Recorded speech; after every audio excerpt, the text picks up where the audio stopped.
Y'all won't be able to see my shoes, but I got some very sparkly shoes, red sparkly shoes on today. Bought them in Vegas.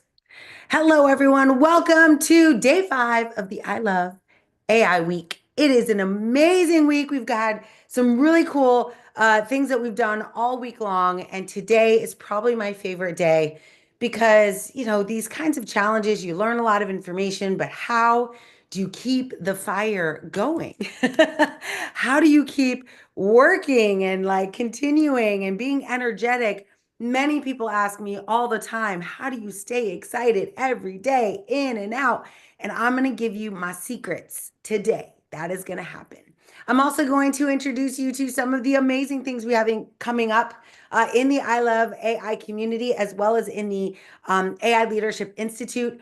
Really exciting things. I did finally set the date for our next live learning lab, so I'll be announcing that at the end of this call today.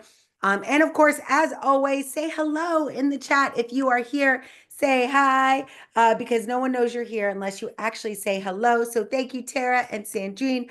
It's always nice to see everyone and realize that we're amongst friends here. We're all on a similar journey together. It's pretty early. Normally, I give us a few minutes to get going.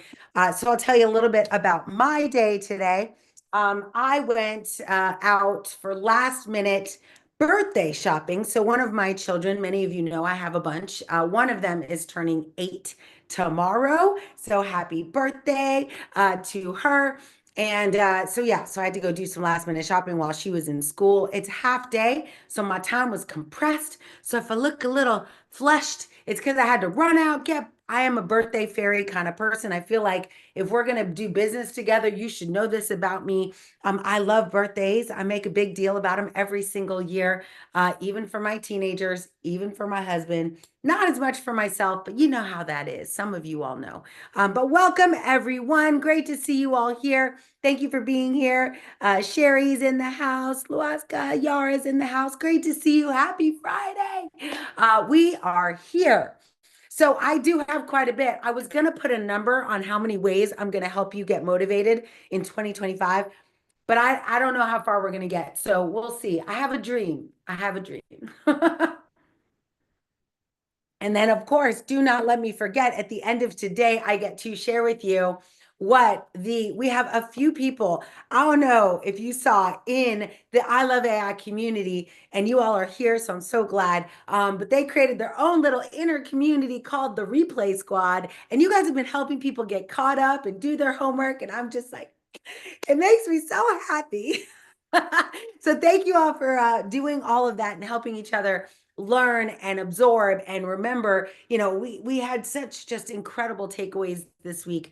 So I want to give one final gift to you and provide you. Now, the last time I did this session, I went and looked and I was like, oh my gosh, it was 2023. So it's been a minute. So some of you might have been there. Maybe we forgot, maybe we didn't. It's always a good refresher. So I will encourage you. I'll be right back. I'm going to go over here. I can't even help myself. Every time I go to the store, I can't even help myself. Like every single time I go to the store, I pick up one of these. Almost every time. I mean, I don't go to the store very often because this is my problem. And it's a planner, of course. But in this kind of planner, right, it gives me my month, which I need desperately. I have this on Remarkable and on my iPad, and of course in Outlook, but like I just love it, and it's purple. So anyway, so I bought this, but the reason I want to share that with you is because you will need a notebook for today's session, either fast fingers on the typing, or you will need a notebook to jot some of these things down. Not every one of these philosophies and principles that I talk about today will resonate with you, but I'm pretty confident at least one will. But we're going to go through a bunch. We're actually going to talk through quite a few categories. We're going to go through ways to stay motivated about your potential. And so I'm going to give you a couple of those ways to stay motivated in your personal development, ways to stay motivated through your time management, self-esteem. I mean, just let me know if I speak to any of y'all with this stuff. How to stay energized, because y'all, that's me. So how to stay energized, how to live on purpose, how to be more magnetic in your personality, the way you can stay motivated through your goals, as well as your mindset, how to, oh my gosh, and follow through. So follow through is probably my favorite. It's at the end. I hope I get to it, to be honest. I hope I do.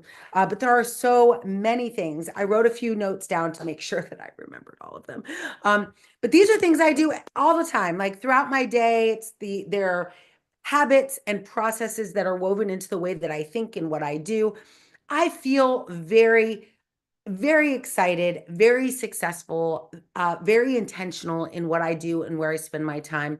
Sometimes it gets away from me, and sometimes I go to I do all my dishes. I mean, I'll just give you a sample of some of the days I have had in the last, I don't know, 2 weeks, right? Where I woke up and had to, before I got started in my day, do laundry and the dishes from the night before. We have a ton of kids, so every night is a party. Um, there's like dishes up to here every single night. It's exhausting. Thank goodness. I mean, I have an amazing partner who helps me with all of this, but this night, like, he was working, and so I had to like do all the things. So I'm like, I get up, I go do laundry, I then do dishes, I then get to my desk, I then work on a funnel, I get a client, I talk to new prospects, I then build my social media campaign, then I switch the laundry. This is around noon. Like, it was just like nonstop. So by the end of the day, we had dinner, and of course the dishes piled up again, and I was like, oh my. Oh my, this is a lot. And so I leverage these things that I'm about to tell you to reignite my own ambition and excitement about what it means to be alive in a time like this. And of course, some of these things you can think about through the lens of technology and AI, but I think, like I've mentioned many times, AI is a tool. It's a tool that's going to help you do more than you've ever been able to do before. And the more you learn about how to use that tool, the better you'll be able to apply it to your lived experience, to your life, whether that's you're living, whether you're in a family and you have a kid, kids, whether you have fur babies, whether you are in a partnership or not, like, how do you want to intentionally live your life? And that's what today is all about. So let's get started. Hopefully I have a pencil here. All right, great. So we're going to get started. This is motivation. It's not really 101. This is kind of like 300 level in college curriculum. So let's do this. If any of these things resonate with you, please feel free to shoot me a note in the chat. I'm watching it actively, so it'd be good to know if you're with me on some of these points that I'll be bringing to you. And then, as always, one of the most impressive, fantastic, amazing things we can do is get to know each other. If you are not already connected with the people in this chat, please do so. Some of them have already provided their LinkedIn's. This is not done lightly. Like, we realize it is so much more powerful when you realize you are never alone in this journey. There's always someone a couple steps ahead and a couple steps behind. So you could always be learning from people ahead of you and teaching people behind you. And it is the most exhilarating way to live. And so I'm really grateful for everyone in the community that is willing to do that. So thank you very much for sharing your LinkedIn. Again, a little life hack. What I will encourage you to do is just click, if you're in the Zoom, go ahead and click on all of those links, let them open up into a separate window. And after today's call, go back and actually do a little bit of research, read the profiles, get to know the people, see if you have anything in common, and send them a nice note along with the invitation. It's fine. Sometimes we get a bunch of these and we're just like, connect, connect, connect, connect. That's okay. But if you want to, like, do it right, I encourage you to get to know the people that are in this call, spend a little time on their profile. You might be surprised that you all worked at the same place at one point, or that you care about the same things, or you have followed the same influencers. And so I encourage you to spend a little bit of time learning about each other as you go. Yeah, 100%. I mean, it can get exhausting and you can get overwhelmed. I will tell you that honestly, in 2025, I've had moments where I kind of tear up over my dishes, like over just this sense of overwhelm. And it's not just about my life. I mean, it's overwhelm in technology, overwhelm in decisions that are out of my control, like all of these things that are happening. Oh, I mean, everything from legislation to executive orders to technology to leaders in tech, all of these different things that, again, they're outside of my control. So to let it impact me dramatically is kind of, well, There's not much good in that. However, I recognize like I'm human. And so these are the types of things that I'm going to share with you that help me get through that. And I hope it'll be helpful to you as well as we close out our I Love AI week. And all of these things, I mean, really, like I said, as I do some of these, I leverage AI. I learn to love AI every single day by identifying something I'm struggling with and partnering with AI to solve it. That is how the relationship gets better, and how I grow less concerned about the future of AI and more inspired by the future because I'm solving real problems every single day. And I encourage you to take a similar lens. Is it scary out there? Of course it is. Are there crazy things happening? Crazy leaders making weird decisions? Absolutely. But it doesn't change the impact you can have with AI through your lived experience and the projects that you can be a part of or even create yourself. So today, the first one I'm going to do is talk about potential. So there are about, I don't know, 10 or so concepts in the world of potential that help me stay motivated. And the first thing, and this is for you sellers out there, is work to your potential, not to your quota, right? So work to your potential, not to your quota. And what that really means is you don't want to get stuck kind of looking at like our OKRs, right? I talk about OKRs. I have them for myself on my dream board, right? What are the key results that I'm looking for to get to my success? But I always want to think about, and this is what motivates me, like, okay, if that's the baseline, I definitely want to hit that number. But what if I do 10 times that?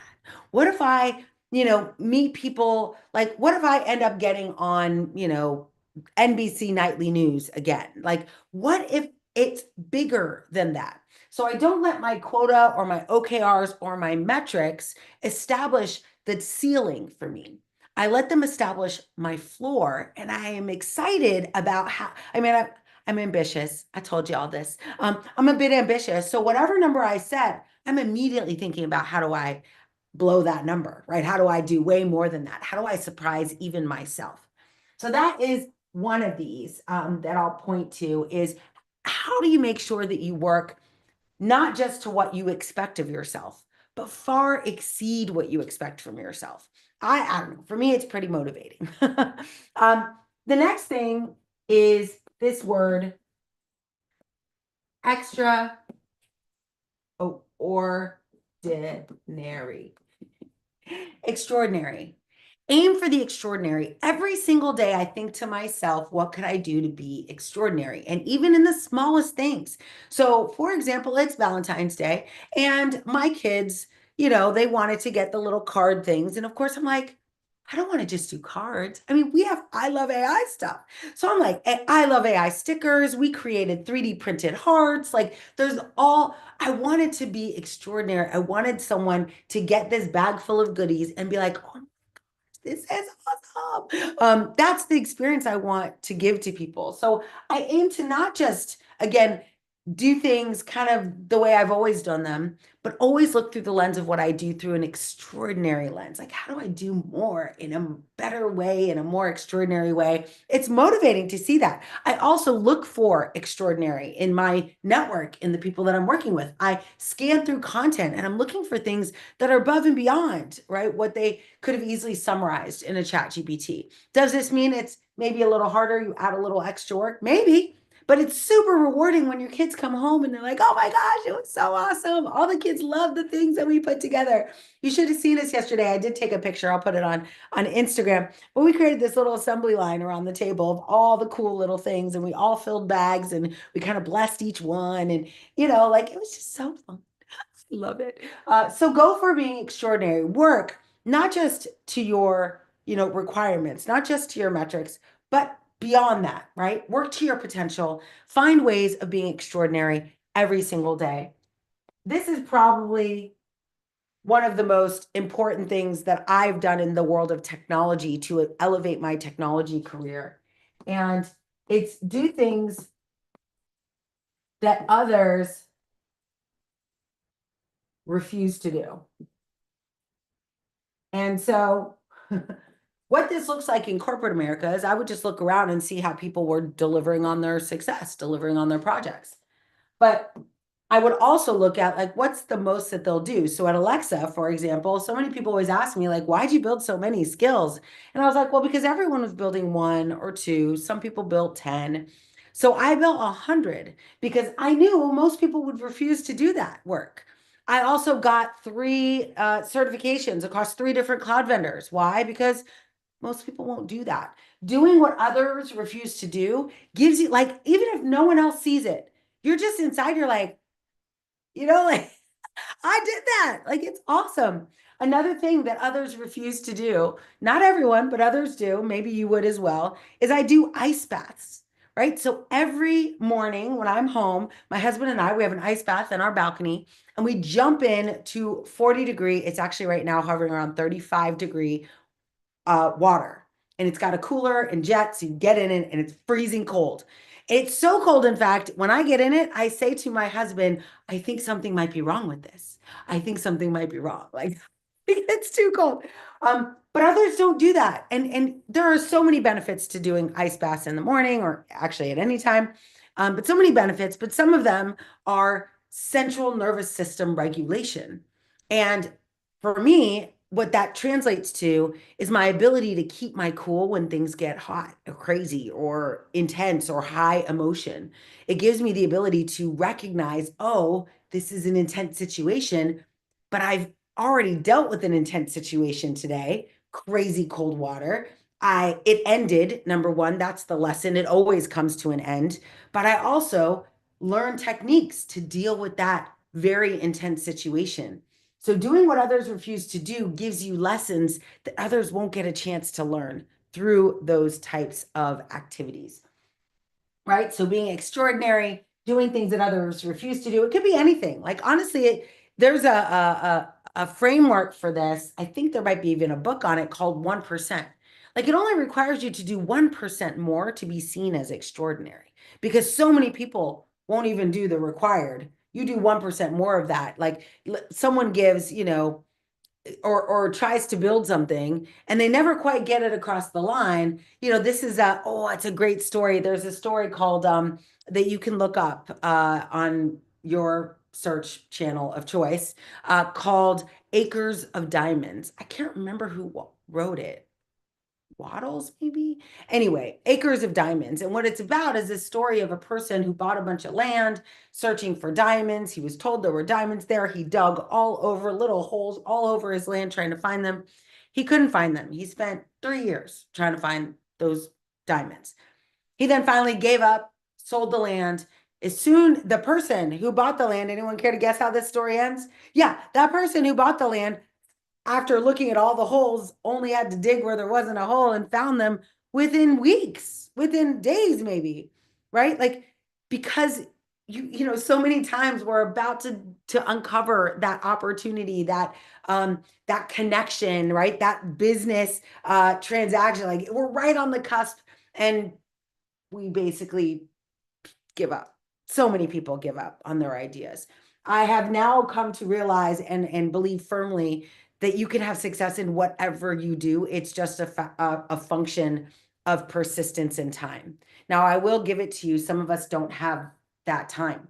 We don't want to spend 20 years trying to build something. AI Leadership Institute, while doing very well the last couple of years, I mean, it was pretty dormant from 2016 until now, right? Nobody really wanted AI leadership. Nobody was thinking about AI leadership. Now they are, yay. But thank goodness I kept with it through years of people being like, I don't know what you're doing with that. I'm like, I love it. So I'm going to keep doing it. But persistence is key. And doing things others refuse to do will exercise that muscle of being persistent. Oh my gosh, awesome. What? That is so cool. Yes, more extra. Exactly. Yeah, I should get like a sticker or something that says extra. I love it. I love it. All right. So next one. Oh my gosh. I love this one. Be the most dependable person you know. I struggle with this because I have so many plates. I literally have 21 plates spinning at all times, which means by the time I'm down here spinning these, the ones I spun over here are starting to fall on the floor and shatter to a million pieces. And I have to kind of be graceful with myself. But be being the most dependable person I know means I hold myself accountable for being dependable. I want to, for example, there are certain promises, and I apologize to some of you all, but there are promises that I make to my children that I keep. Like I keep those promises at all costs. I will blow a deal. I will not show up at an event. Like there are certain things, my family comes first, raising these humans comes first, teaching them that they can count on someone. It does come first. Now, not every, like I don't make a lot of promises that are like that, but the ones that I have made, I keep. And so I want to be, when I look around, I want to be an example of dependability. And I always kind of criticize myself for some of the things that I haven't been as dependable on, but it's super motivating to me because I want, like this is a goal I have that drives me to do more, to be careful with my time. You all remember that quote that I have on my monitor, right? Like the most important thing you can do is be in control of your time and your energy. And when you are in control of it, you have now a really good, you're exercising that muscle of saying no to things. And that's kind of what this says. At least it's how I've, explained it to myself, is that being the most dependable person I know means I'm only going to say yes to things I know I can commit to. And I'm going to say no to things that are not for me to do right now. And the best way for me to do that is to know what I want, understand my goals, and what it takes to achieve those goals. And everything else has to be a no thank you. There is a really great book. So I'll just be throwing out references. I hope you jot them down. There's a really great book called The Power of No, and it was written by four women who were in a company and they noticed that they were, oh no, it's called the No Club. Sorry, the No Club. And because they created this little tiny group of women inside this company called the No Club, and they were basically going to kind of support each other in saying no to non-promotable work. And what that meant is that, and I'm this way, right? Like I do stuff for my clients, for people in the community. Like I want to help so bad. I hope you all know, like I want to serve, I want to support. And in doing that, though, I overextend myself. And so then the very person I'm trying to help ends up not getting helped. And then other things, other plates that I'm spinning start crashing. And so what I loved about this book is that it talked about the not only the importance of setting boundaries and realizing there's work to be done by you and there's work that doesn't need to be you. And granted, in the world of like corporate America, oftentimes when I was on engineering teams, I was often given the responsibility of documenting Scrum meetings, if some of you know this. And and now I mean as a leader, like that was before I became kind of the leader of the team. As a leader, I never make that one person's job. I always rotate it. I actually think we're seeing that be a bit pervasive in engineering teams, but I guess it probably depends on the company. But like no one person should take notes at a meeting. Like it should rotate around. Everyone should get the joy of taking notes in a meeting, right? Or documenting outcomes or whatever the case might be. But like these activities that because some of us are yes people, we're easy to just be like, sure, I'll help you with that. And then we don't realize how much time that eats away from our ability to deliver on the things that actually matter to the company. And so our day becomes full, and that's what the No Club was all about. Your day becomes full of these things that seem to matter in the moment, but when it comes to performance review time, they're like, yeah, none of that stuff matters. Like, did you deliver on this promise? Did you hit your quota? Did you close this business? Did you build this software? And because you said yes to all these other things, you were able to be less impactful in the things that mattered most. And so learning to say no, and I struggle with this now. I mean, all y'all know it's very rare that I say no. I'm trying. I am doing my best to say no to things.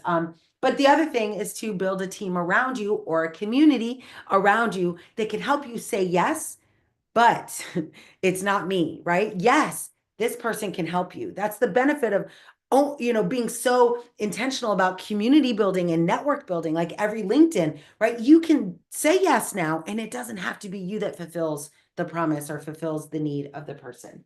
So be the most dependable person you know, and I will revisit some of these at the end. I'll summarize them. This, I mean, all of these I love. Okay, show your uniqueness through, this will not surprise any of you. Action. Show who you are by doing a thing, building a thing, creating something like action, massive action. That's why I built 100 apps for Alexa. It's why I've created hundreds of custom GPTs, like massive action. Show who you are through the lens of demonstration. It's a big part of who I am. It's a core value of the AI Leadership Institute. We're doers, not talkers. Use, identify what's unique about you. And this is what I said, not yesterday, day before yesterday, when we were talking about, building a company, or even the day before that, when we were talking about having your own career and being like a professional in this space. Take your unique lived experience, combine it with AI. I absolutely loved the stories and demonstrations you all put in the community that day about what you plus AI looks like. And then take action, build a custom GPT, create a webinar, write content, build a blog. It doesn't matter what the action is, but solidify what makes you special in a way that is demonstrated through action. Take action. So many of us get stuck thinking and analyzing and kind of examining. And it's, like we end up, a month will go by and we've never done the thing that we were trying to do. So I am very action focused. The world changes through action. That's how it works. Writing it down is good, but taking action, there's a book I read, I think it's called Spiritual Economics by Eric Butterworth. Old book. But I love this book because in it says pray with your feet. And whether you're religious or not, what it meant was it's not enough to kind of sit in prayer you have to be inspired to take action. And so from this, I've learned this concept of like the trilogy, right? Not in church. Some of you might know that from a church, but this concept of the thoughts you think, combined with the words you say, combined with the things that you do, right? This art of congruency. It's one of the 7 virtues of mindful leadership that I have on my Instagram, right? How do you stay congruent? You make sure that you are surrounding yourselves with ideas and thoughts that are in alignment with the things that you want to do, and that you only speak words in alignment with those thoughts, and you only do things aligned with those words. It helps you stay congruent and consistent and dependable in the things that you're trying to do. So take massive action. That is a huge one. Challenge yourself. And specifically, you're going to challenge yourself with really hard things, tough tasks. There's a few ways to look at this. One might be like ice baths, right? Or some of you maybe are completely opposed to that. So let's say a sauna or a steam room, right? Like getting in and it's just uncomfortable. There's a moment every time I do these things that I get this sense of like, I should leave. Like I'm like, I'm done. I don't want to do this anymore. Bikram yoga, I used to feel this way as well. Now I've done it for a couple decades, so I'm pretty good. But in the early days, and I watch other people, like you get this sense of like fight or flight, right? Have you heard of this response?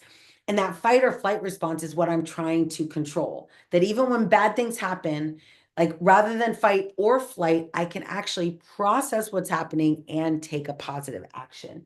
So challenging myself with tough tasks, but I'm not just talking about ice baths and saunas. I'm actually talking about so many of my audience has told me at one point or another, they're not a coder, or they're not technical, or they're not, they've never considered themselves a public speaker or a person who would have their face on social media.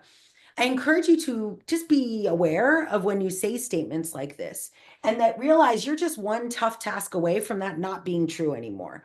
Give you an example. In just 2 weeks, I will be running a Disney Princess half marathon, my 10th half marathon in my life. So it's not like, a huge deal, but it's big to me. But I'm running a half marathon. And prior to starting to run half marathons, I would have said to you, I'm not a runner. I hate running, were words that I would say. I actually enjoy it now, but I enjoy it because I found a way of running that's super fun. Like I go and run these Disney Princess half marathons. I dress up like a princess. You'll see we're going to do a countdown the week prior to my race, and you'll see all of the race get-ups that I've worn through the years. I mean, I've got like wigs. I've worn blonde wigs, Snow White wig. Luckily, I was Moana last year, so I got to keep my hair. I don't even know what I'm going to do this year. I still am on the fence. Some people are doing Tinkerbell, but I'm not really, Tinkerbell, though. I love Tinkerbell, not a princess so much. So maybe I'll do Asha. I don't know. Maybe it's a Wicked Day. I don't know. So we'll see. We'll see what I'm going to do. But that being said, the only way I got to a point where I'm now running my 10th half marathon is because I confronted this perception and belief about myself that I couldn't be a runner. And the first, what I started to do was just run. And then I was doing actually walking first. And then I did run walks where I'd run a minute, walk a minute. And that was pretty inspiring. And that's kind of how I get through 13 miles. But this week, this coming weekend, when I run this race, it's the 21 and 22. I'm doing something crazy. Again, something I never thought I would do, where I am running a 10K on Saturday and a 13.1 mile on Sunday, back to back. Let's just see how it goes. But it's hard. I'm challenging myself. Do you know what it feels like when you get out of the sauna or an ice bath or a half marathon? Like I am just like on fire with motivation. Like I'm like, I did that. Like it's amazing. You'll see the picture that I post. Like I've just run, like you could go back in my LinkedIn and see the one I posted from last year. But like when I'm done, I don't look tired. I don't look beat down. Like I am excited because I cannot believe I survived. And so challenging yourself with tough tasks is about finding those opportunities for proving to yourself what you're made of. And they don't have to be crazy hard. Obviously, I'm giving you some pretty hard stuff. I like the idea of just building a Python application. How many of you said, I'm not technical? I've never built code before. No time like the present.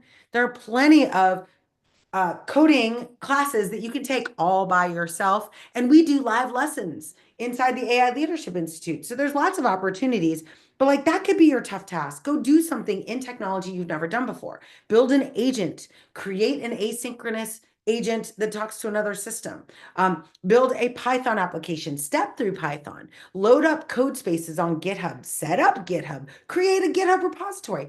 All of these, depending on where you are in your journey, might in your mind go, oh, I'm not sure about that. And in my mind, that's like a note to self to lean in. Like if you think you can't, like try. And especially if you can try by yourself. So I will tell you one of my techniques that I use to build my own self-confidence, and I might be getting ahead of myself. But one of the techniques I use to build my own self-confidence is that I create ways, mechanisms for celebrating my own success. So in my book, I have a habit tracker. I will every single week pick a couple habits, doesn't actually matter what they are. I will set that habit for 7 days. So this week, my habits are I have 2 vitamin gummies that is not currently part of my habit system. So I wanted to take those 2 gummies every day. And then I'm taking a vitamin, like some of you all know what this is, active greens. It's like ingesting a bunch of greens and like a very little bit of water. And I want to do that every day just to give me some vegetable insurance as I start traveling a lot due to the book tour that's coming. Right. So active greens and vitamin gummies, like I wanted to make a habit of this. So I set it up 7 days. I'm on my day today. I actually realized right before this call, I was like, oh, I forgot to take my gummies. So I went and took my gummies. So we're good. And I always tell people I tie or anchor new habits to existing habits I do all the time. So my husband and I, we drink coffee together every morning. When we wake up, we make lunches for the kids, get the kids ready, and then we sit down and have a cup of coffee. We do something every single morning, and I don't know, it's something in my mind. I'm like, something's not right if we don't do it. But we sit next to each other, we grab our cup of coffee, we cheers, clink, and we say, here's to a great day. And we just start the days together, even if our paths completely separate the rest of the day.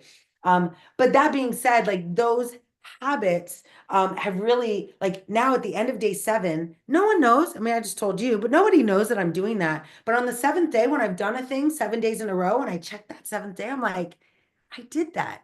I make little promises to myself. I keep those promises and I celebrate those promises. And the more of these mini promises you can keep, you might not notice at first, but the more of them you keep, the more confidence you build in your own promises, like promises you say to other people, promises you make to yourself. I'm going to drink water every day. Every day you track that you do it, you're going to get more and more confident that if you say something else, you'll believe that you actually can. And it has worked for me. That's, again, it sounds super small and insignificant. It's made major strides in the things I'm now willing to do as a result. All right, so last one on the potential one is oops, that's an R, over deliver on your commitments. And this is something, the reason I think this is motivating is because it causes delightfulness in your customer and your family, right? Like again, with the bags that we built, like I went a little crazy. Oh my gosh, I should show you. Um, and of course we now have so, I mean, we had bags and I bought these on Amazon, and of course, Amazon got the count wrong, so the boxes contained double what they said. So now I have plenty. But this was one of the many things that were included in the bag, like legit, like Valentine's glasses, and of course I gave slime. It's terrible. Don't judge me. But anyway, so a bunch of cool gifts, I Heart AI stuff, right? Like so cute. But I over delivered on the promise, right? Like my kids were like, "Oh, can we get cards?" I'm like, "Oh no, we're going big." And the delightfulness that it generated in them, like it was so fun. Everyone was excited and motivated because we were doing more than we thought we were going to do. And the same is true for all the things. When I build an application, I always keep an eye on the backlog and I try to think about, and I'm not talking about sandbagging, right? Like saying, oh, I'll do a little bit and then deliver. Like I promise a little, I then over deliver, but it's really just the same thing as I could have just promised from the beginning. I mean, like, just think, what is something you can do to make whatever you're doing better for the person, company, or yourself that you're delivering? Like, how do you over deliver? And this is more of a personality trait. Become an over deliverer, right? Like, whenever somebody asks you for something, do a little bit extra. It's hard to do all the time. These are just little things I do. When I do this intentionally, it feels good and it's motivating. It's exciting. Like people, like for my dad, right? Like we have so many situations where he'll ask for things, right? He lives in an apartment attached to our house, but he comes in for dinner and he'll make his, order of things. He's like, I need this and this and this and this. And then I'll get him something surprising, like something he shouldn't have, like cookies or something. Like I just give him something a little extra and it just delights him to know. And it's the tiniest little thing. It's just the fact that I didn't just check the box. I over delivered on the box. And so I encourage you to look at ways that you can over deliver and then watch the impact it has on people around you. That is where motivation, for me at least, that's where it comes from. All right. Next section is on personal development. So a whole new little topic. We won't spend as much time on these, but there's a couple that I really like. The first one is there is a book. I don't know. Let me know in the chat if you've read this book before by Napoleon Hill called Think and Grow Rich. Anyone? Anyone? Yes, awesome. Yeah, if you've read Think and Grow Rich, then of course you have, because we're friends. Like we're together. But Think and Grow Rich has a lot of cool stuff in it. I've read it many, many times in my life, probably 10 times, 12 times. Think and Grow Rich, one of the concepts in it is this concept known as a mastermind. And I don't mean like mastermind, like it's called master class. Never mind. But I don't mean like a thing you buy. I mean, like, how do you look around you and collect amazing, incredible people into your life and create a mastermind of resources like this room right here, where we all come together and actually talk? This is literally, we are now moving into, like, with the I Love AI community and the AI Leadership Institute. Like this year, we are going to be hosting our very first AI Leadership Summit, which is an opportunity for us to all get in a room and exponentially grow our careers, our businesses, or our professional life. And that is the epitome. Now you could do masterminds virtually. I have participated in them in person, and it's just a different experience. Like virtually is hard. Some people don't, like it's hard for them to communicate via camera, all that. But masterminds, like join a mastermind. And I had here's the key. You want people who are winning, right? You want to join people who are a little bit ahead of you, or at least with you going in the direction you want to go. You don't want to get into a group of people.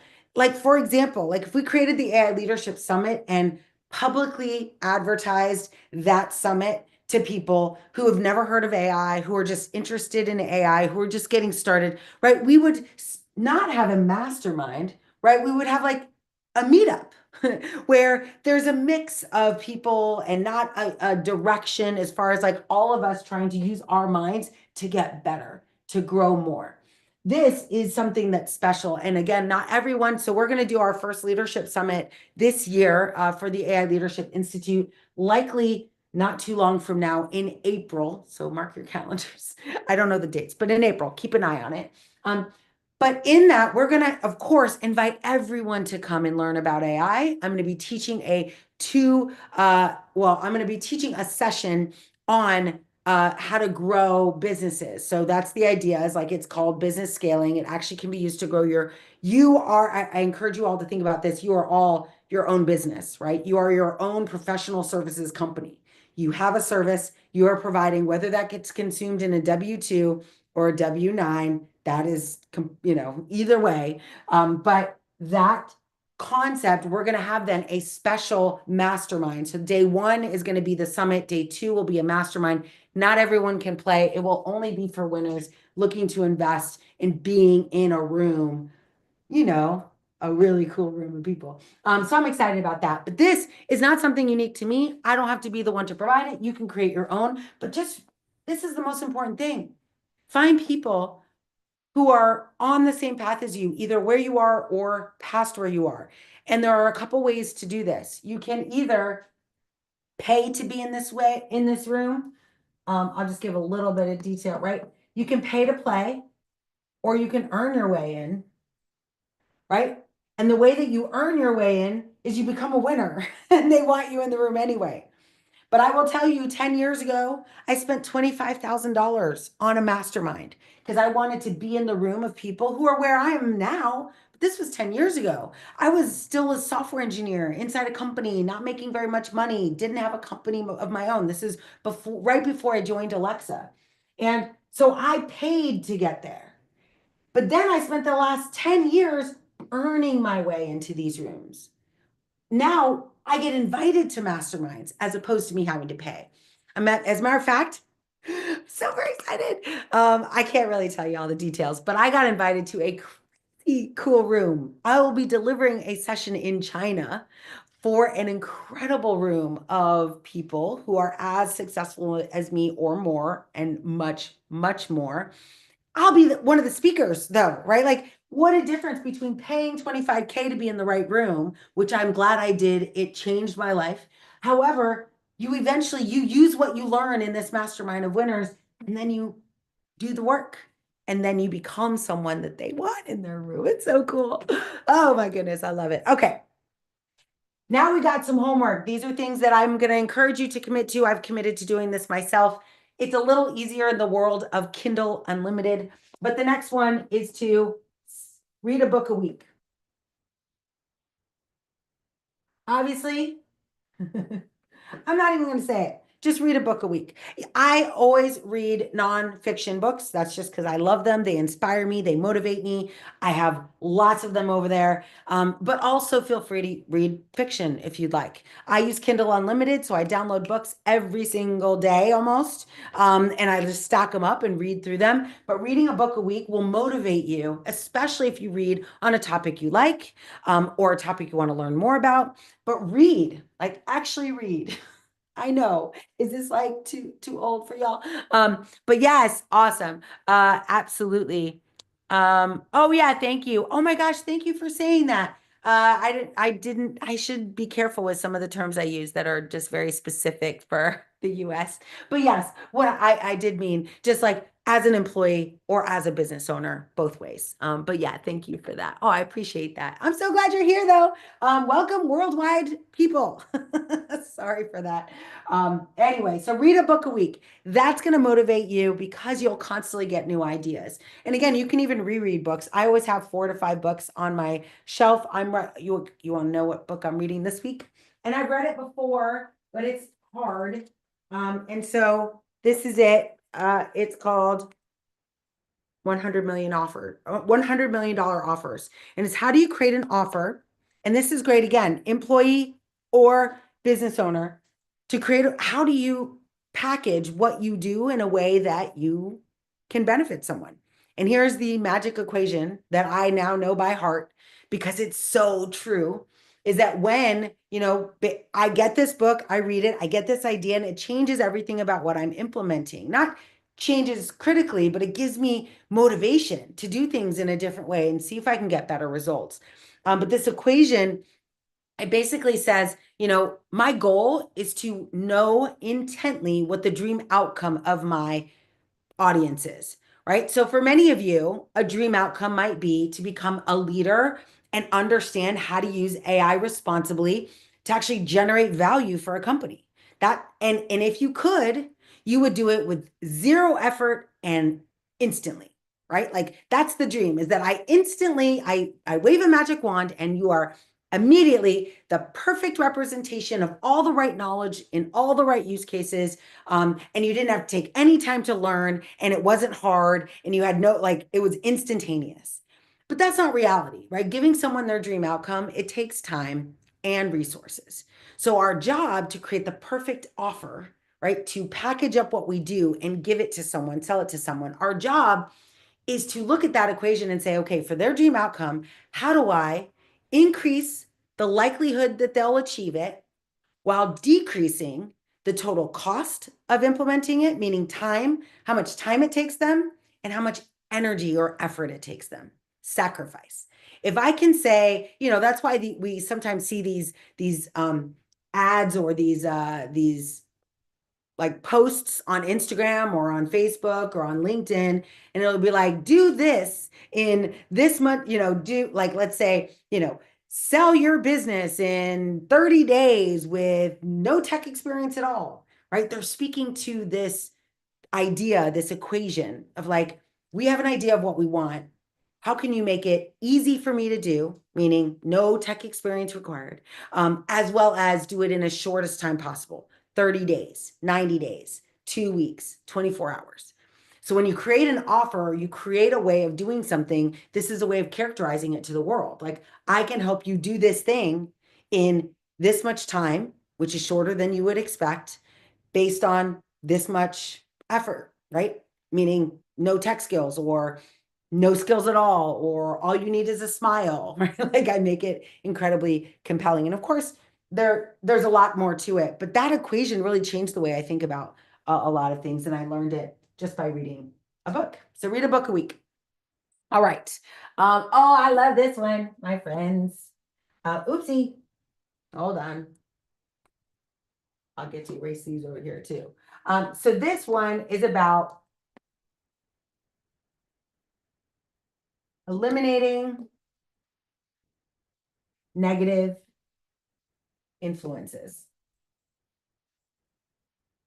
And I mean like gone. So I definitely do this. It's very hard. I will just tell you, it's hard if people you live with are negative, right? Like if it's your mom or your partner, it's tough because you can't eliminate your partner. And so we kind of have to think about it a little bit. How do we reduce our exposure to negative influences? And what this typically means is that there are certain people in your life, I call them dream squashers. Like you'll tell them something, you'll be like going through this, you're all excited, you just got a new idea, you tell them, and they're like, no, that's not going to work. You're not good at that. Another crazy idea, Noelle. Like they instantly kind of diminish your enthusiasm and excitement about something. And like they're dream squashers, and it's no fault of theirs. I always tell myself in these moments, like they can only see the world through their lens. And in their vision of the world, they probably can't see me being successful like that, but they can't see me. Like they don't know my vision. They don't know what I'm capable of. They don't know what I'm willing to sacrifice. Right. So I don't fault them for that, but I do limit my exposure to that type of information. Right. Like I have to. And again, this is like the art of motivation, how to stay motivated in 2025. You have to eliminate negative influences in your life, like reduce them. This could be social media. So I'm going to give you a very tactical tip to help you eliminate negative influences. You have to be very intentional with your social media feeds. You can be, by the way, I don't know how many of you know this, but you're going to want to delete every person that you follow, every single one, including me, because you're going to add me back. But you want to delete everyone that you follow. And then you're going to want to curate a list of people that are positive, uplifting, people you want to do business with, people you want to partner with, people that are your friends that are positive and motivating. And you're going to curate a list, start with 100 of people like this, and only add people, only follow people that accommodate this perspective, that are not negative, because you will train the algorithm to only serve you content like this. Like I love my Instagram feed because every day it's motivating. It's like a quote or a saying or a video. And it's just, I mean, I don't spend a lot of time on social media, but now I have curated it into such a positive influence that if I'm feeling, and this has happened to me, right? I just the other day, I had some person just rain on my parade, say some really awful thing to me. Um, really awful. Like I was really, really bummed out. And I needed to, within a couple hours, I had to go be on stage and be everything to this audience. And I was feeling heartbroken, betrayed. Like I was like, this, like I felt really bad. So I went online and I actually texted one of my mastermind friends and was like, hey, I need a like up my mojo kind of video. What do you use to like change your mojo if you like something bad happened and you just need to shake it off? Um, and so she sent me a video and it was her. So it didn't really, I was like, okay, that's good. That's good. And then I just went to Instagram. And because I've curated my Instagram feed, you'll see I only follow certain people. Everything I see is motivating. Now, ads are ads. I can't get around that, but I can, like, it was instant. Like, I was like, oh, good. And then, of course, some of you, I mean, so curating your feed is one way. Another way is through music. Some of you probably can relate to that, right? Like, I have literally, it's called my happy playlist. And I just play it, and whatever song comes on that playlist, there's about 200 songs, whatever song it is. I'm like, it just shifts my emotions. So you want to eliminate negative influences, but when they occur, you also want to have some techniques for getting out of it. And I was able to pull it out. As a matter of fact, it was pretty awesome because I got on stage after this horrible situation, got on stage, and it was awesome. Like people loved it. They gave me great feedback. People came up and took pictures with me and they were motivated and inspired by me. And I was like, if I had let that thing that happened, it could have permeated and contaminated more of the good things that I wanted to do. So having a mechanism of eliminating those negative influences and then countering it with a positive jolt of goodness really did it helped me. All right. Oh yeah, of course. These are just a couple. Face your fears. So I'm just going to say some of you are afraid of getting on social media. Like I would just do that. The world is social. We're not going to undo what we've done in the last 10 years, 15 years on social media. I do think though you can control what you do and how you do it, and you can do it in a way that makes you comfortable. Do you think at the end of the day, when I go to a business, I want to know who they are? Like I don't ever work with a business that I haven't reviewed their board of directors, and for lots of reasons, but I look at their board of directors, I look at their CEO, I look at the kind of decisions that they make. I want to know that where I'm putting my money and my energy that is going into an organization, that is representative of my core values. And I don't think that we're doing less of that. I think we're doing more of that. And so you want the world to be able to find out, who are you? What do you stand for? What do you believe in? So that people who want to work with people like that can find you. So I encourage you to face your fears of whatever they are. It could be public speaking, could be getting on social, it could be doing something hard, it could be learning how to code, it could be building a no-code application, like whatever you're afraid of. The best way to deal with something you're afraid of is to actually just do something. Take massive action. Right? Like I run 10 half marathons. I soon I'll run 10.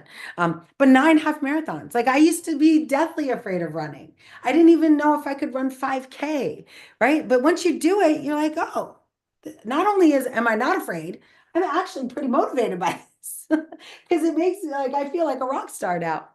All right. Let's see. Yeah, this is a good one too. I'm just going through my list of things that I do. So attend networking events. Now, this is an affirmation I have for myself. Networking and like industry, I'll call it, like the AI Leadership Summit, right? So attending a network and industry events, I have to tell myself this because I would, if I mean, now I actually speak on a lot of stages, so I go to a lot of these things anyway. But even at those events, there's networking opportunities. And even as I say it, I start to get like a little tightness in my chest. I don't really like the networking part where I have to figure out what to say and how to say it. And small talk, ew, I don't, it does not vibe with me. However, I saw recently, another note to self, on the Diary of a CEO, this woman was talking about behavioral analytics. She's a behavioral researcher, and she talked about a bunch of things, but one of the things she talked about was how to be good in those scenarios when you're not confident in those scenarios. And the one tip she gave me that was really powerful was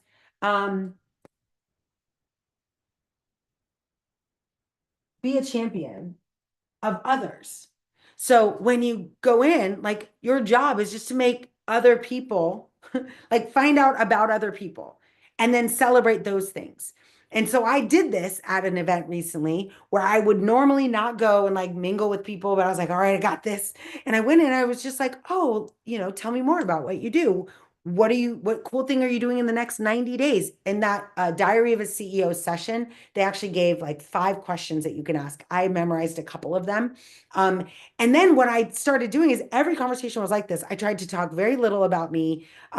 Eventually they'd ask about me and I would disclose it, of course, but I tried to be more about the other person. And then when I would go to another group of people and I would talk to them, I'd be like, oh my gosh, do you know that this person also does that? So I started to become a connector, and it completely distanced me from like networking and trying to figure out what to say. Like I just became a fan of everyone, and it was energizing and motivating. And I left for the first time out of a networking event being like, well, that wasn't terrible. Like I actually enjoyed that.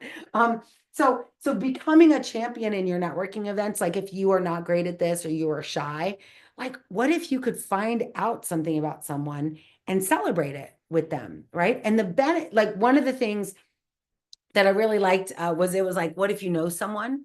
Like, saying things, there were a couple of very key phrases like, oh, I was just thinking about you, like just that, or oh, this happened and it made me think of you, or maybe, like recognizing someone you already know, like tying it to something that you've done recently. Like, it was just so cool because it was less about me and more about the people that I'd be talking to. And somehow that felt different. It felt better to me. But like I said, I just transparently let you know if you see me at a network event, I'm probably pretty uncomfortable on the inside, even though on the outside I'm like, it's very hard for me. But I love it. I love it. Okay. Let's see. All right. Oh yeah, let's do this. Okay. I'm going to move into time management, and that might be where we end, but we'll see. These are my favorite tools for staying motivated in the area of managing your time. And I might even change this from management to control, right? Because you don't really manage time, you kind of control your time. And I'm going to give you some of my favorite things. The first thing is you do need to take control of it. right? Take control of your time. You should know how you spend your days. Here's the cool thing. There are things like Viva Insights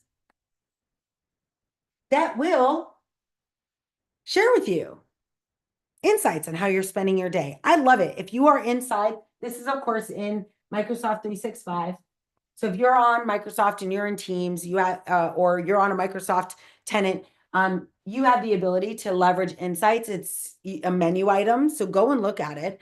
I always look at it. It also provides you the ability, based on controlling your time, it'll give you insights into how much focus time you're spending. Like how much time on your computer are you dedicated to a single task versus multitasking on phone calls, which is very telling. So take control of your time as step one. Schedule in, oh goodness.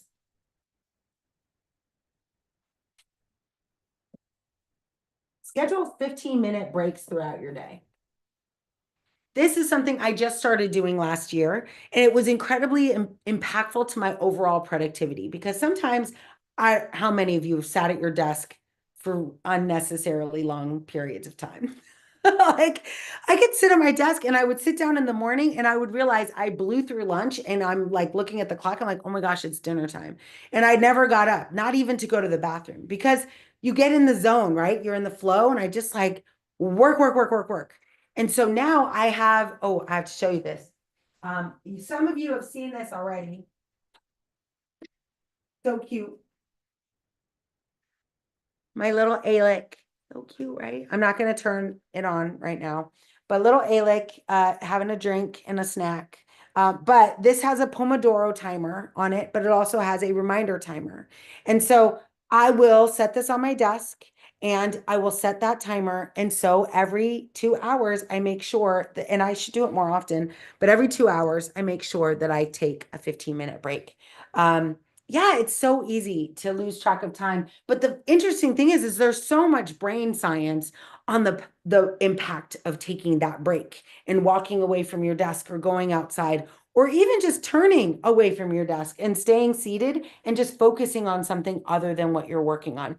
It increases the mental elasticity of your brain, allowing you to come up with more creative ideas by resting. I know, counterintuitive, but let's do that. And let's, you know, take care of ourselves.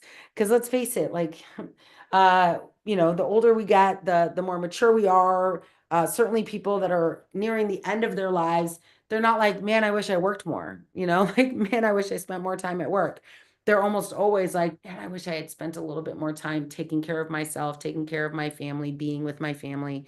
So I always keep that top of mind. Like I am on a mission, so I've got lots of stuff to do, but I now recognize that I need to really increase the kind of breaks in my day to support paying attention to myself and taking care of myself. All right.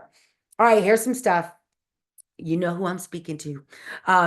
First thing is, okay, these are like just a list of things. This is like on my list of things every day I look at. Dedicate, oh goodness. I'm drawing all over my board. There we go. So dedicate family time. Now, this could be family time. This could be outdoor time. This could be time with pets. This could be time with friends. But like dedicate time, meaning it has to be scheduled in. And again, many of you, I'm just saying this from my experience that I get motivated. Like all this other stuff motivates me. It gets me going. I'm all like, let's go. And then I look up and I'm like, oh my gosh, tomorrow's my daughter's birthday. Like I want to make sure, like I prioritized early in the week to pack my schedule with things so that and that's why some of you who are in the AI Leadership Institute and I Love AI actually canceled our calls this afternoon because I was like, you know what? We're going to be together here.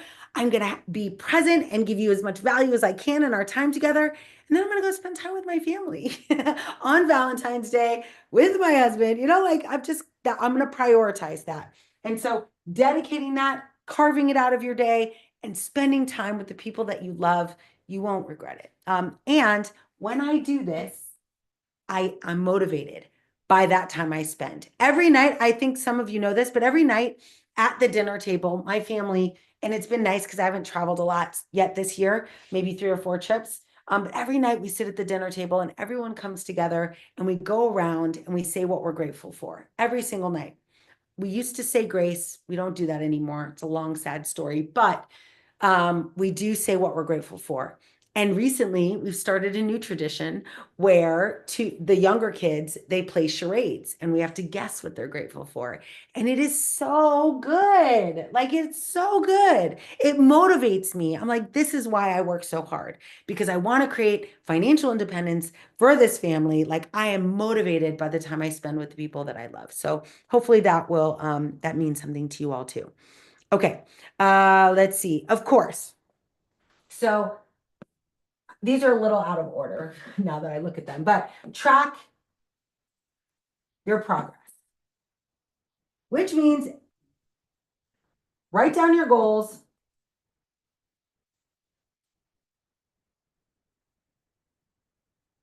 And then it means set targets. See, like the metric you'll use to measure that you've done a thing, right? Track your progress, write down your goals, set targets against those goals, and measure every day. I do this every day. Because what you'll notice is if you don't do it every day, days will go by, weeks will go by, months will go by, and you won't move the needle in the thing that you want to do. And it is a bit of a bummer. I will tell you, last year I was writing this book, right? That's now short final, ready for launch. But last year I was writing this book and I, would get busy and I would notice like 2 weeks have gone by and I haven't written a chapter. And it ended up being so bad, in fact, that and I'm about to do this for a book I'm writing now called for GPT Builder, right? For OpenAI's GPT Builder, we're building a book. We're writing a book, me and a couple members of the AI Leadership Institute. We're writing a book together on this. And I just have to like carve out 2 days and just write, like just get it done. Because if I don't measure it every day, if I don't measure it every day, I don't realize that I'm slipping on my goal, on the very thing I have wanted my entire life, okay, my adult life, that I wanted to be a best-selling author. I'm slipping on the opportunity. Like Wiley contacts me. Wiley has made bestsellers of their books. Like this could happen. I could do it, but not if I never get the book done. So measuring it on a daily basis ensures that you are on target to get the thing done and you won't let your days and weeks slip away. And so that's something that I'm really have become extremely careful about in my own life is every day I want to see the needle move and even in the smallest bit, but at least be intentional about where I'm spending my time. Um, oh yeah, don't judge me on this one. Maintain a fully loaded calendar, right? That means every moment, I have it in 15-minute blocks. Every block of time from the time you wake up to the time you go to bed is accounted for. Now, I say that intentionally. It's accounted for. It doesn't mean you have to work every 15-minute block, but that you've blocked the time. It maybe is dedicating time to your family. Maybe it's a 15-minute break. But at the beginning of your day, you like maintain your full day's calendar. The benefit of this again is that you'll realize how much time you have because so many of us lose time. Like just we look up and we're like, oh my gosh, where'd the time go? Some of us lose it on social media, right? I've been there where was scrolling for one thing and then I look up and 20 minutes have gone by and I'm like, what sorcery is this? Right. But maintaining a block, and I leverage Alexa, Lady A, as someone called her Gertrude the other day. I thought that was cute. But like I leverage, right? And maybe Eve is here.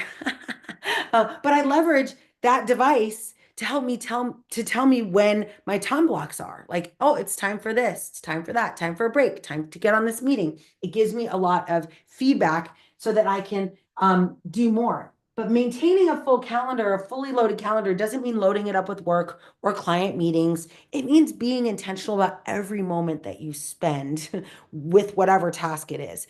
Again, many of you know, I think Yara said that she was using this. I use Noteplan because it allows me to jot down my daily tasks and then tie them to my beautiful calendar. Like I get to take those tasks and drop them right into my day. And that has been a very impactful motivator to me because I'm like, oh, I do have a half an hour here that I can use. Um, oh yeah, 100%. I love Brian Tracy. I love Brian Tracy. Absolutely. Oh my gosh. Yeah, yeah, yeah. The 1 Second app, I tried that actually. I wasn't super good at. I only have a certain amount of bandwidth to try other applications and stay consistent. So mine is Dailyo right now, but I 100% have tried 1 Second. I love it because when you play back your month, it's very cool to have captured it. But please don't underestimate the value of really controlling how you spend your time in your day. And then being intentional about like these two go together, right? That's why I said they're a little out of order because you want to write down your goals, set your target, measure every day, and you're going to measure it by looking at your calendar and saying, how am I spending my time? If I want to be a best-selling author, am I writing every day?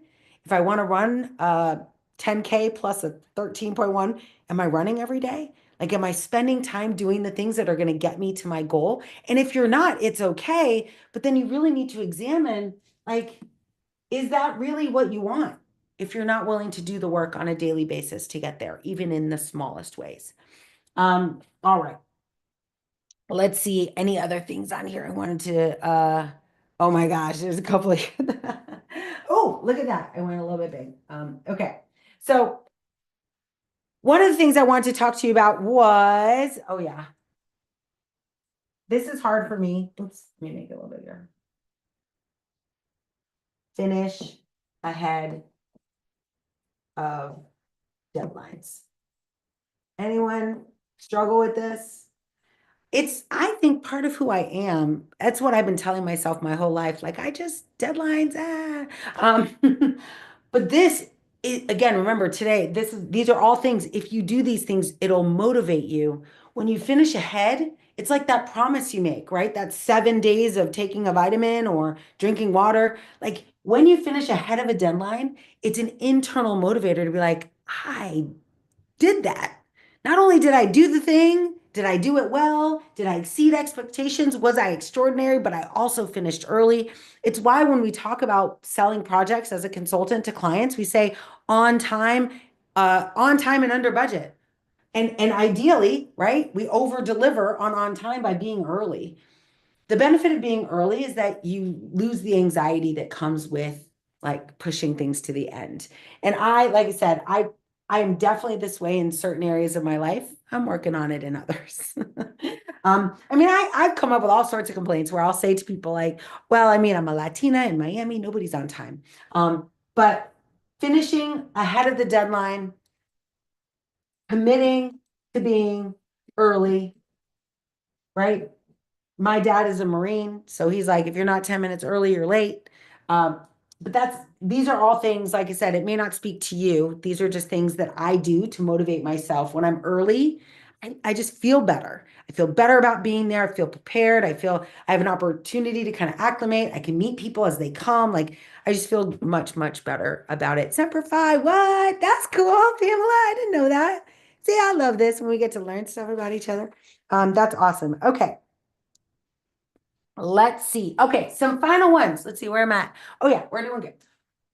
All right. So final ones that I do. And again, you'll see like the last year and a half, I basically crafted these things for myself, even though I knew to do them before that. So the last one on time management is to build your battle plan, if you will. Not everybody, not everyone comes from being a daughter of a Marine, but your attack plan. I don't know, someone come up with a nicer way to say that for those of us who don't like it, but whatever that is, right? Come up with your daily plan to crush your goals, to go after what you want every single day. Like I said, I use a Remarkable. And in my Remarkable, every single day, I click on the little date in my calendar and I write out, here's how I'm going to spend my time. It's a calendar, starts at 7 a.m., ends at 9 p.m. And I just say, here's how I'm going to do that. But that process aligns with the goals that I've set for myself. So I document all the goals and then I track of these goals. be a best-selling author, be in the best shape of my life, be a good spouse, be a good wife, be a good mom, be a good caregiver of my dad, be a good sister, like all the goals that I have.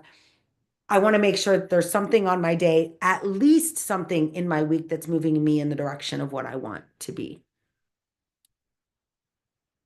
Um, no, it's actually, oh, that's a good point. No, finish edit deadlines is one, and then daily battle plan is actually separate. It's the last one. So you'll finish out of your deadlines and then finally build a plan. That's the last one I put on here. Good question. Good question. All right. So as we wrap up today, I want to just talk about something that I've struggled with a lot.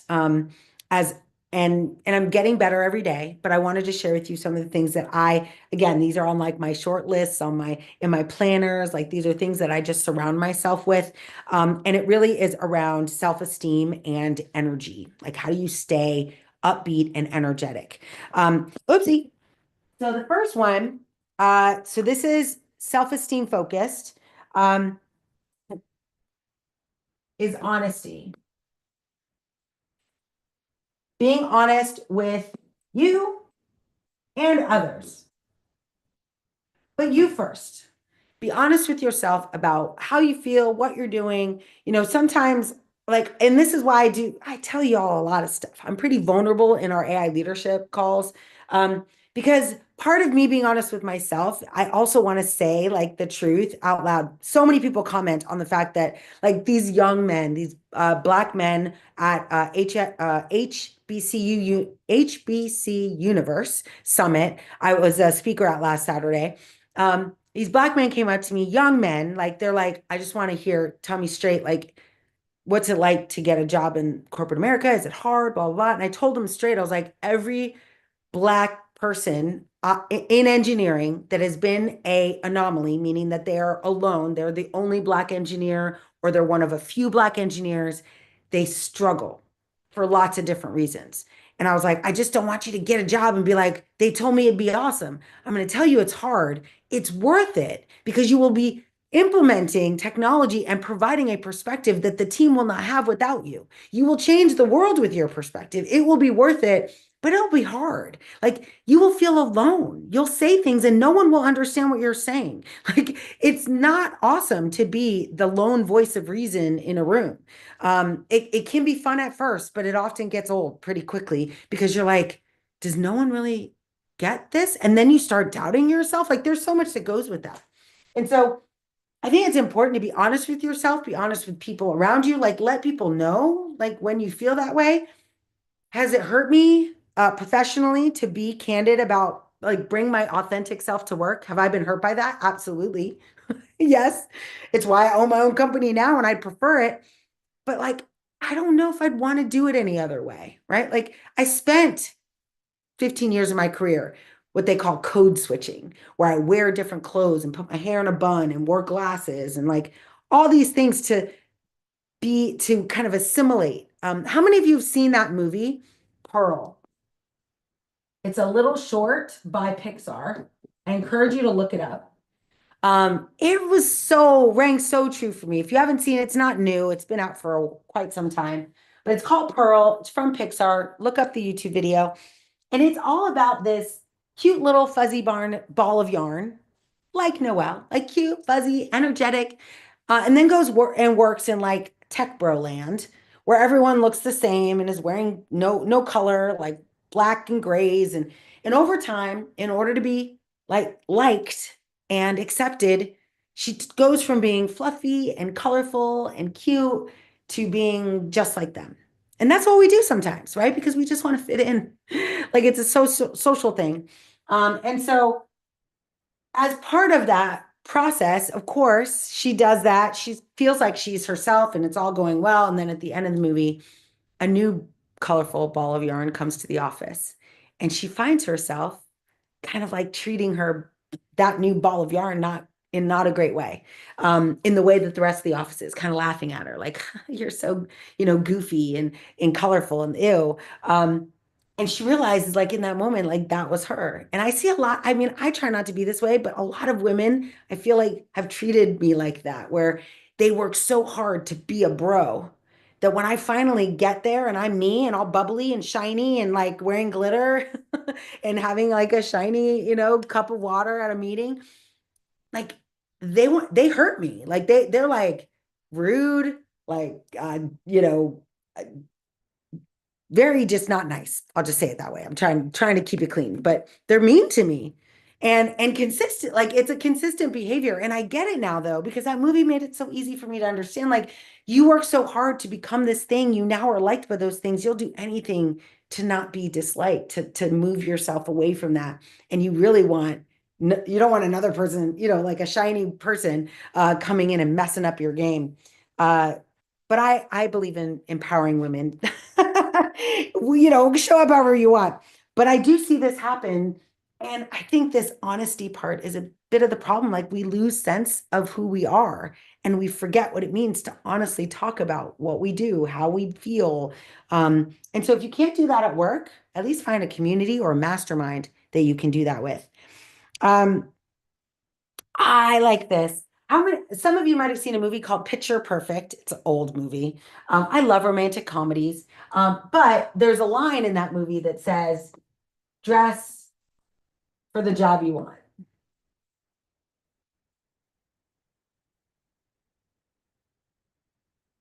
Now, I agree with this to a certain extent, but basically, it feels good to kind of get dressed up, right? Like no matter what. Like right now, I'm not super dressed up, but I'm wearing a shirt that I made, so that makes me feel good. I have a blazer that I wear with it or a hoodie. I have super shiny shoes. Let's see if you can see them.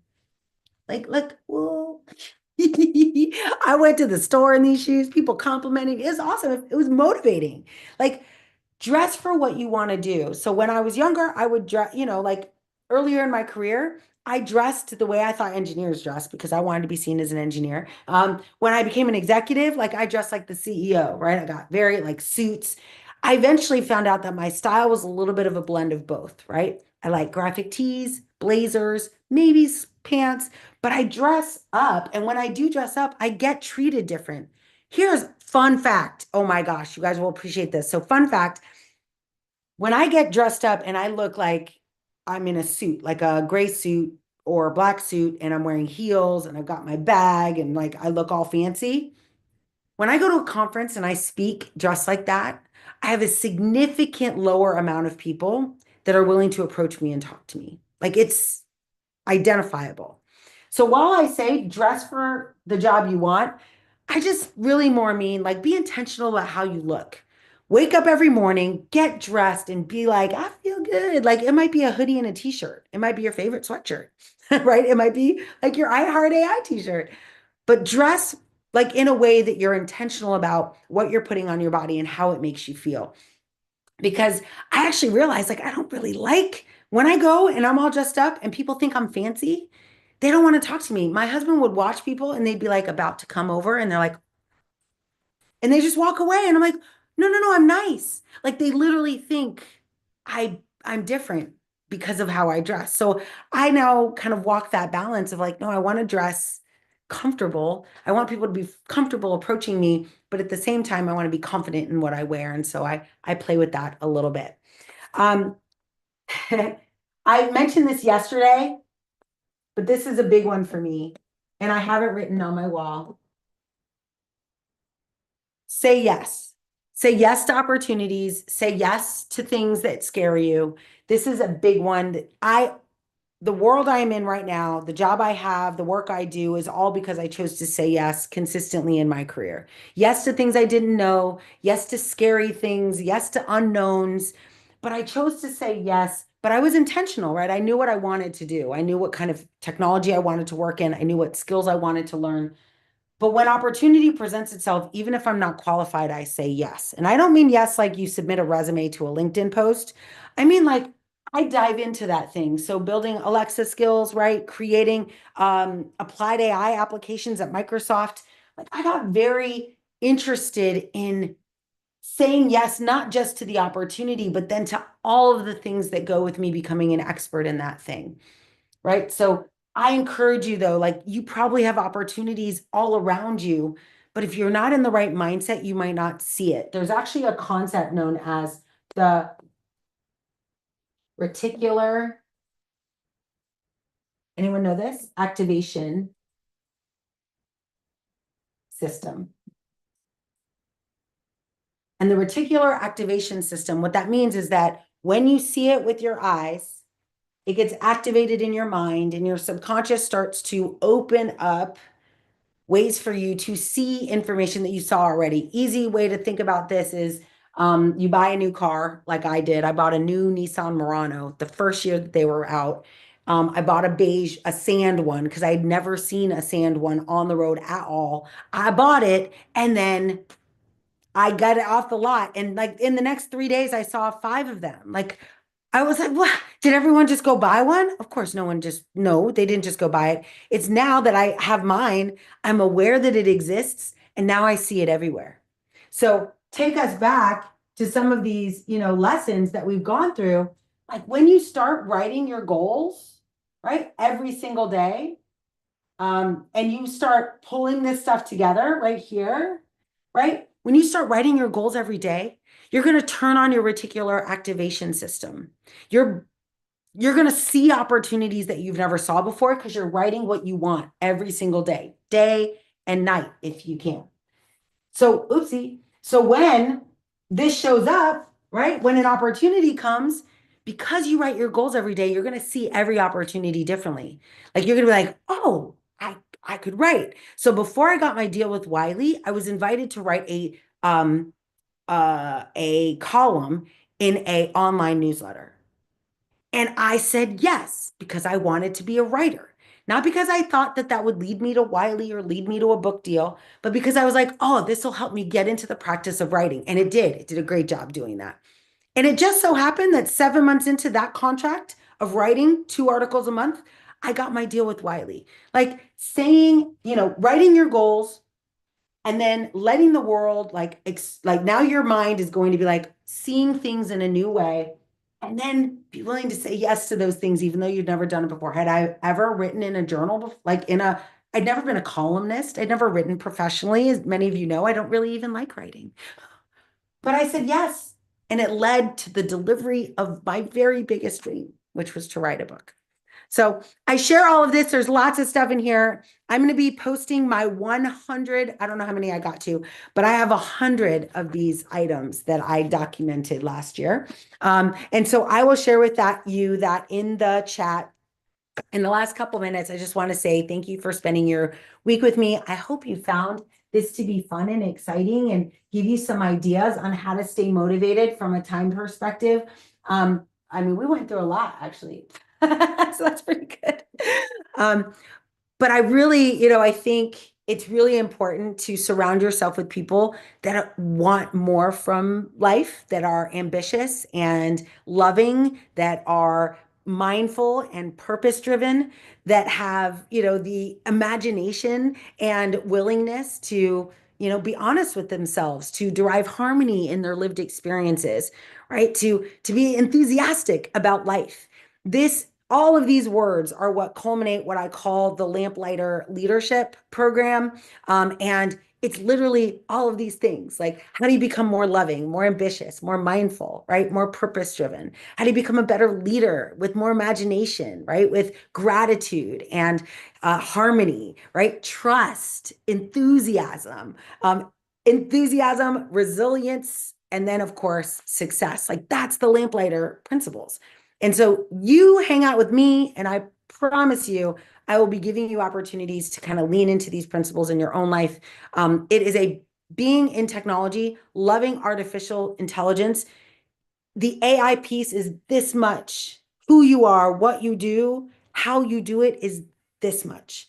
AI will accelerate, amplify, and provide incredible opportunities for affluence and prosperity in the next 3 to 5 years. I encourage you to embrace it along with me, but I really hope you understand how important it is that who you are is a critical part of that equation. It's not just about the tech. It's about who you are using that technology. It has been my pleasure to be here with you all. I hope you enjoyed our sessions. I want to let you know in the last minute here that we do have, of course, our AI Leadership Institute. It's why I do what I do. It's how I get to do what I do. This AI Leadership Institute is my baby. It is my company. We have created in it a program that allows you to get up to 5 certifications in a year. Those certifications include responsible. Oh, I have a really big pen. AI leader. Also, oh boy, oh, there we go. Prompt engineer, which is, oh, well, I'll keep going. Agentic and red teaming. So we have, and there's a couple more, but I'm just going to keep it short for this. So we have responsible certifications, each one of these. There's a new one launching every single month, but we also have this concept of live learning labs. So now I get to announce to you on the 27th, live learning lab. On the 27th of February, for our February live learning lab, we will be learning Power Builder. It's already on the community calendar. And we will be using Power Builder to deploy AI models. So this is, that's AI models using AI Builder. There is a certification at Microsoft attached to this work, but I'll also be providing you a certification for delivering this as well. The benefit of a certification is that you actually have to do work to get certified. So it doesn't, you don't just take a class and maybe take it, maybe pay attention, run it on 2 times speed. You have to put your fingers on a keyboard and build something, and then create a video explaining what you've built and share that if you'd like with the community. But these are just a few of the things that we are offering in the AI Leadership Institute. But the coolest thing, I think, is what we call our AI Leadership Lab. If you are in the chat and have played around with our lab yet, I just started giving away access to our existing members. So hopefully you've had a chance to check it out. But these are custom AI models for building a small business. Because in my heart, I do believe that as an underrepresented person, as someone who is neurodiverse and someone who has struggled to really be able to sit in one company as a cog in a machine for a long period of time, I really want to unlock anyone's ability and interest in starting a small business and generating at least 6 figures in revenue. If you make 6 figures in a small business, you can live off that. And I mean like 250 to 300K. And so that's why I built this platform, was to help people do that. You can do it as a side hustle, or you can do it as your main gig, but you get this lab for free when you are a member. It actually costs about $4.97 a month for my consulting clients, but I added it in to this program. We also, some of you know, I love Chatbot Builder. They have improved their environment to include agentic AI development. And so we will be doing one agent workshop a month. So anyone who's never built an agent using, anyone who's never built an agent, you'll be able to do that. But more importantly, you actually get an account with 3 million tokens. And that is also included. So all of this right now, the price of being a member is around $41.47 a month, which might sound like a lot to you, but I don't know. I don't think it is. But it's actually, right now you can get almost a 50% discount. It's like 43% discount if you sign up for the whole year. And this is a great opportunity to just commit to yourself. And again, the nice thing about all of this is if you want to join us next, it's Thursday, the 27th. Feel free to time it how you want. This is the Live Learning Lab, the 27th of February. This whole thing, you can just test out 7 days for free. No money down, right? Risk-free. Just try it out. Come join us. hang out with us. We're going to be doing a couple, we do calls every single week. We're going to start doing them every single day. We have about 15 AI leadership mentors that have joined, that will be providing different calls for different people. I just think it's going to be a great way for us to hang out together and have fun. Don't forget, the last thing I'll mention is that we have a couple of amazing people that have done some amazing work in the community, and I just want to reward them really quick in our last few seconds here. And so thank you so much for my replay squad who has replayed a lot of our content, who have bubbled up notes and links and references. So for those of you as part of that squad, I want to reward you. I have a few people. I'm just going to go and open that up really quick and make sure that I can reward you all by name. But I'm just so grateful for all of the help that you gave me this week. And what you are going to get is you are going to get your very own lick, and it comes with cute little things that it eats and drinks, and they cheers and stuff. You only get one. I have a bunch, but I'll be sending you one, and that is going to support you being able to hopefully implement some of the time efficiencies that we talked about, but also have a friendly AI system at your disposal, and they will keep adding new features. So it's really cool. People, there are, let me see, one, two, I see them here. Three. All right, awesome. So here are the people that will be receiving this for our challenge. And again, these were not randomly selected, but you will see if you go into the community, they were above and beyond and submitted content every single day. If you feel like I missed you or did not see you, please send me a message. It is not my intention. I did my best to look through all the comments. There were hundreds of them. And those people that stood out are the ones I'm going to mention now. And I just, don't be mad at me if you don't hear your name and you feel like you did everything you were supposed to. Just send me a message. But I'm going to try. I'm trying to get it right. All right. So first person, and thank you again for all of your support, is Yara Fernandez, and you will have a choice of pink or blue. They come in two colors, so you can let me know. Cynthia Respert, thank you so much for supporting us as well. And then we have, oh my gosh, and this is like a double winner. Luaskia, you amazing. Not only did you be part of our challenge, but you also are #1 in the leaderboard in our AI Leadership Institute. So you will not only get the cute little guy as part of our I Love AI community, you will also be getting a cool t-shirt swag bag. So that will be amazing. So congratulations on that. And then I have two more, I think. Let's see here. I know the suspense, the suspense. All right, and then we have two more. Eve Kadar. I don't know if I said your name right. I didn't say it yesterday when I spoke to you, but Eve, congratulations. Thank you for being part of this. You provide amazing takeaways and really inspired other people to comment, and a bunch of people liked your post. So I just wanted to recognize you for that. And let's see, finally, one more. Let's see. Oh my goodness. I know I have you here somewhere. Wait for it. Wait for it. The last person on my list is Alonzo. Alonzo, thank you for being here. Again, you could tell me which color you want. They're very cute. I hope you like them. One day, maybe I'll have you bring them to the AI Leadership Summit so we can put them together and they'll do a little dance.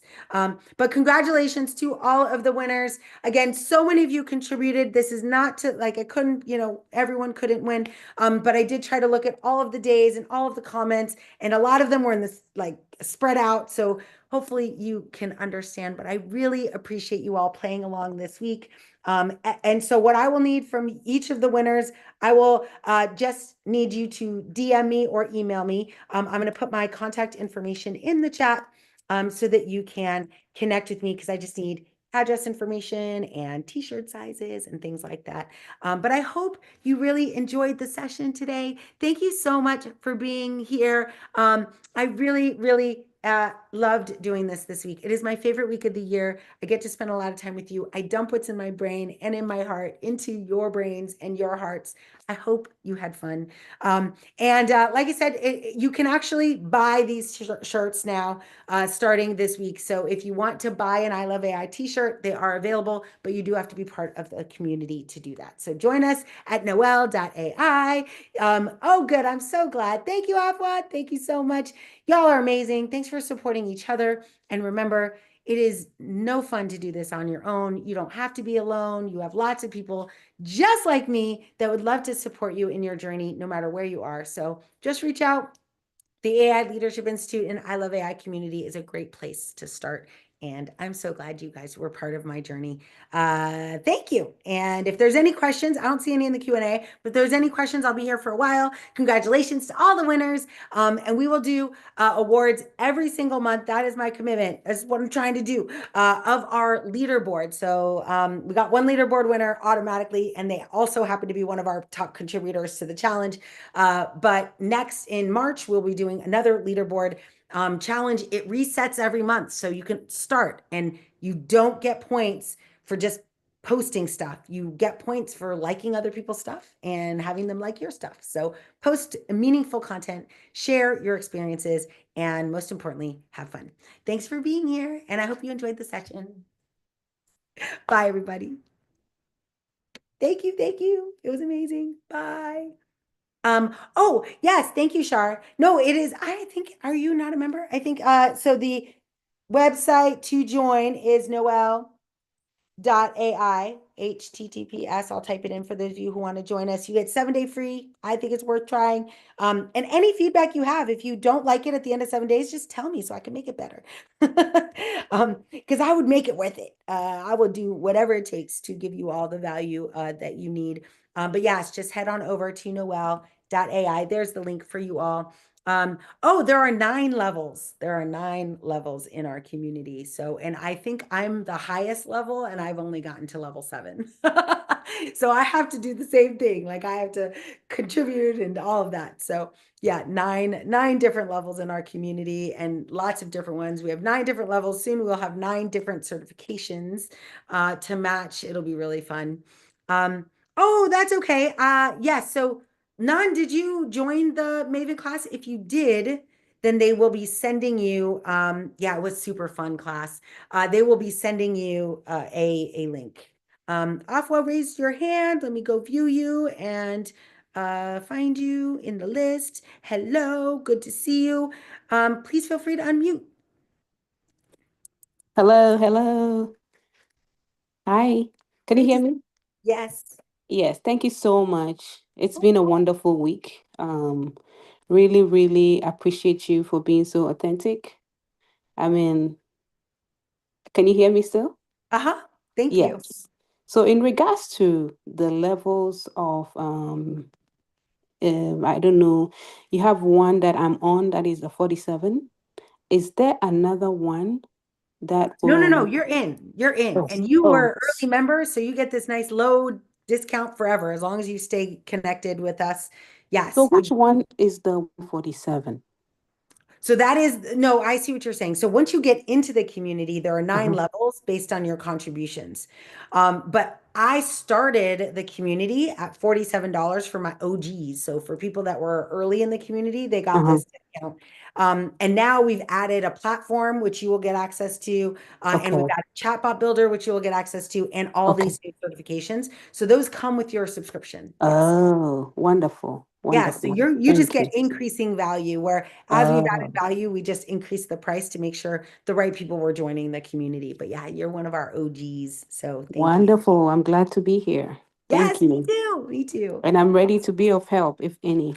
Oh my gosh, Um, for sure. Especially because we're going to be doing these calls every week. You know, we would love to yes. figure out a way to like anything that's in your brain that could help everyone. Like it would be great for us to figure out a way to Yes. have you Yes. I've contribute. been wanting to do a one-on-one session, a 30-minute session, but anytime I can have your time, it's Yes, absolutely. All right. so I'm going to send you my email, or actually you might know it, but I'm you going to send did. you an email and you can just, did you send me time? I did. Oh, okay. Then I will go I find it. did. Yeah. So I know you're busy this week, but Only this week, yes. But next week it's much yes. better. I'm not online Oh, every wonderful. Okay. So but thank you so much. That's thank amazing. you. All right. Awesome. Oh, thank you, Sherilyn. Sherilyn did provide the link to our Maven class. So amazing. Thank you so much. That's the promo code, but hopefully if you've already purchased the class, it'll just take you right there. So awesome. Amazing. You all are amazing. I'm going to go through and read all of your comments because I only got to sneak in a couple of them. Really, really grateful for all of you. Grateful for Sherilyn for helping me moderate the chat today.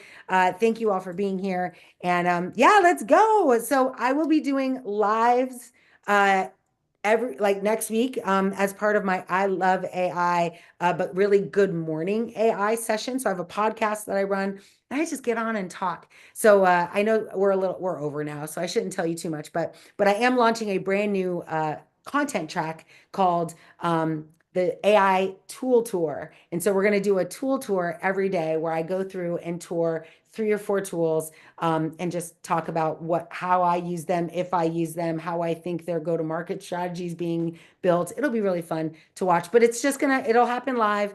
I don't know when it'll happen. It's not on a scheduled time because, I'm busy and I got kids and I never know, but it will happen. And then you can catch it on replay if you can't catch me live. So hopefully you'll enjoy all of that. Like I said, it's part of what I say, right? Like just take action, just do it.